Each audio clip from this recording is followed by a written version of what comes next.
Le point commun à ces cultures, c'est la culture orale. Donc ce qui distingue ce que l'on va appeler l'art primitif, c'est la tradition orale. C'est l'art des cultures qui transmettent la connaissance par l'oralité.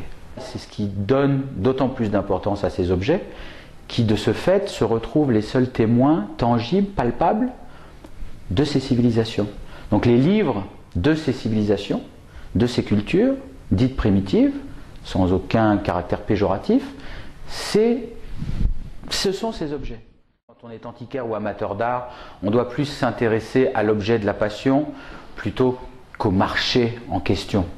Donc si on est vraiment amoureux, si on est vraiment passionné, on doit s'intéresser à la chose aimée et pas à la valeur de la chose aimée. Mais s'il faut répondre, je vous dirais que un marché, c'est une offre et une demande. Je dirais que c'est l'art africain qui va remporter un succès plus important pour des raisons mathématiques. Parce que pour alimenter un marché, il faut des objets. Et c'est pour ça que le marché de l'art moderne se porte bien. De la même manière que c'est pour ça que le marché du design, du mobilier se porte bien. D'abord parce que tout le monde a besoin d'une chaise, d'une table, donc il y a un fort potentiel de clients, amateurs d'art ou pas. La mode se charge du reste. L'art africain se porte plutôt mieux que les autres marchés, tout simplement du fait qu'il y a beaucoup plus d'objets nègres, d'objets africains, qui permettent d'alimenter le marché et de répondre à une demande. Et puis l'histoire de l'art moderne, l'histoire des arts du XXe siècle a fondamentalement été très influencée par la rencontre des modernes avec l'Afrique. Donc on a une considération d'un plus grand public à accepter les arts de ces civilisations comme vraiment des arts universels au même titre que l'art égyptien ou l'art moderne. De ce fait, un plus grand public est venu s'intéresser à ce marché, mais avec les défauts du grand public, à savoir certaines superficialités dans la manière de collectionner, et c'est un domaine qui implique plus d'investissement amoureux, intellectuel, passionnel, de curiosité, que ne nécessiterait le fait de collectionner le design, la photo ou l'art moderne.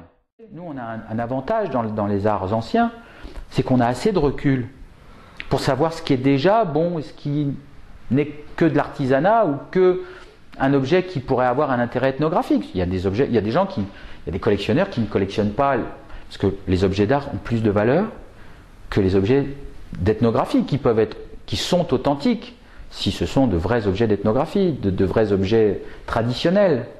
Mais le travail d'un antiquaire spécialisé de goût, de connaissance et de goût, c'est de distinguer l'art au milieu de tout ce matériel ethnologique.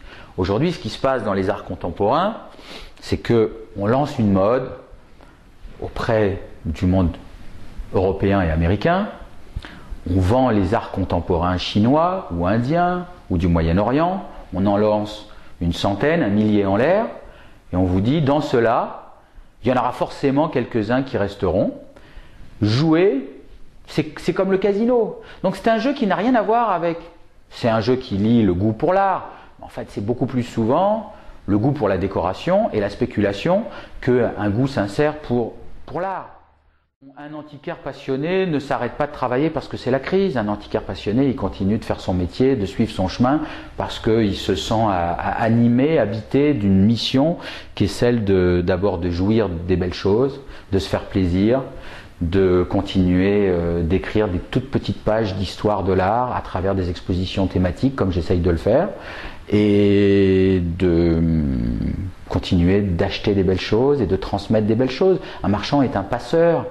On n'emmène rien au paradis et encore moins la gloire et l'argent, mais on a, dans le cadre du métier d'antiquaire expert, la charge, le rôle, la responsabilité de transmettre de la connaissance. Le goût ne se transmet pas malheureusement, mais la connaissance peut se transmettre et donc on peut prendre les gens par la main, les initier à un domaine auquel on est plus lumineux que d'autres, où on pourrait, on va pas dire apporter la lumière, mais en tout cas éclairer des domaines de l'Antiquité, mettre la lumière sur certains corpus et tenter de transmettre de la connaissance et de la passion.